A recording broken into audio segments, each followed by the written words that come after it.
don't know if this is a morphed concept or not, and I'd love to know what the Indian perspective is. It's called the twin flames concept. Like when two souls meet each other in one life, and you feel like very intense about it, and both those souls feel like you were meant to meet, and there's like fireworks, and it may or may not last. But you were very much meant to meet at that point in the timeline. Yeah. Is that the purpose of romance? Like you're meant to meet certain friends who will have a certain impact on you. Everyone you meet in a close energy circle, which means not just friends, parents, siblings, anybody who's in your close karmic account in this costume, you've met them before. You've met them before. You're not meeting them first time. So we are souls on the journey, changing our costumes. They are also souls on the journey, changing their costume. Our present relationship with them is a carry forward of how the past relationship was. Not necessarily in the past relationship, I was a parent and child or a husband and wife. No. But I, the soul, and you, the soul, knew each other in any kind of an interaction. It's like, suppose we are meeting today for the first time. Now, this is a meeting. Now, depends on what quality this meeting goes. Does it go on a very harmonious meeting? Or does it get bitter? If there's an argument and it gets bitter, and then we go our way, and next month we happen to meet again somewhere, the second meeting will definitely get influenced by how the first meeting went. So if the first meeting was a little bitter, the next meeting will be a little uncomfortable. And if the next meeting, neither of us makes an effort to make it better, then the second meeting will even get tougher. We might probably just ignore each other. We might just look away. So it started because of the effect of the first meeting. But in the second meeting also, neither of us did a good karma to resolve that bitterness and to heal the energy. We did. 6 months later, we meet again at a friend's place. Now it's the third meeting. But the third meeting will first start with the influence of the previous two meetings. Again, now depends in the third meeting what karma you and me do. If we continue making it worse every meeting, that means the karmic account is getting bitter and bitter and bitter. So some of our karmic accounts in this lifetime are not very happy ones. They might start on a but then they sometimes are a cause of a lot of pain. Pain can be in any form. Maybe continuously in the relationship there is pain. Maybe someone loses somebody, there is pain, but there becomes pain in that karmic account. So even if my some relationship is not in a very good energy in this lifetime, it's like my third or fourth meeting, one of the two has to change the karma. Don't let it carry forward like this, because it's only going to get...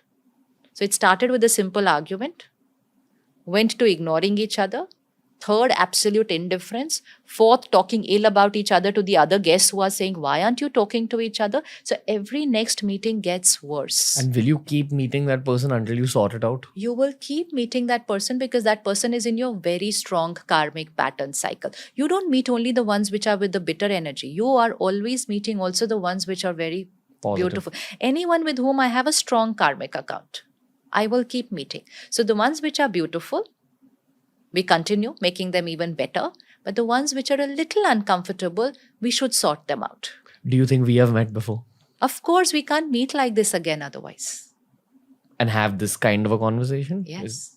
It just happened. So there was no struggle. It just happened. So everything is very, once you understand the karma and karmic connections, how it works, life becomes so simple. We don't live a life of blame saying, why are they doing this to me? Why did this happen to me? How could they do this to me? It's like, what karma do I have to do now with this person? So put aside the ego. This is again where meditation will help, to put aside the ego and be the first one to do the right karma now in that relationship. You might not get right energy from there because they are still in the pain of what I have done last time with them.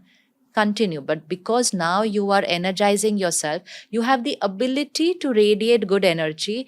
Even if you're not getting good energy from the other side, you're able to do that. This is your spiritual stamina which is building up. So this is what I have to check. If I have been meditating, am I being able to genuinely being nice, not just being nice here? Am I be able to genuinely being nice even to those who are not right to me. Then my spiritual stamina is building up.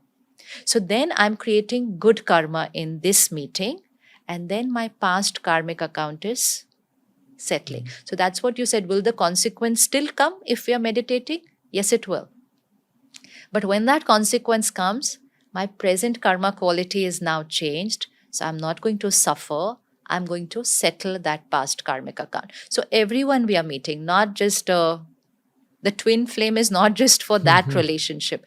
Parent and a child, sibling, twins there, friends, anybody you meet and you suddenly feel, oh, I connect very well with this person. Somebody you meet and you say, I just can't stand this person. It could be at work. We have met before. So we are all continuing with our karmic accounts. Spirituality helps us to create good karmic accounts and to clean any uncomfortable karmic account that we have created before. Is there a purpose of marriage in modern human society? Yeah, it's their choice. It's a choice. It's an absolute choice. Why should you make that choice? It's up to the individual, depending on their sanskar and karma. They've already carried that karmic pattern. It would be written in their destiny chart.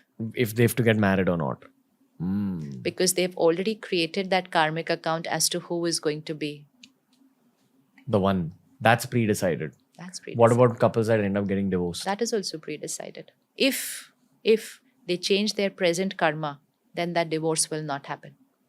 So if you have that written in your, because some people can see it in their destiny chart, oh, this marriage will happen, but it will not last for very long. Take it up. Take it up that this marriage will last because I'm going to change my present karma. That is what it means. Don't live like a, victim of only that balance sheet. Create new karma. Change the way you're doing business now.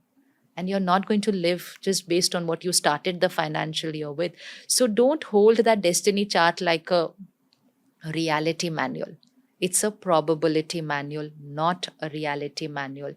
I create my reality. So even if there's anything written which is not very, we can change it. But we just have to put genuine effort. That's where meditation and spirituality definitely helps. Because you can't just put effort unless you energize yourself. It's like you can't build up your stamina physically unless you do something for it, whatever you choose to do. But you have to do something to build up the stamina. So something has to be done to start creating the right karma. Thanks for watching. Make sure you check out the entire episode and also check out this playlist that we've curated just for you.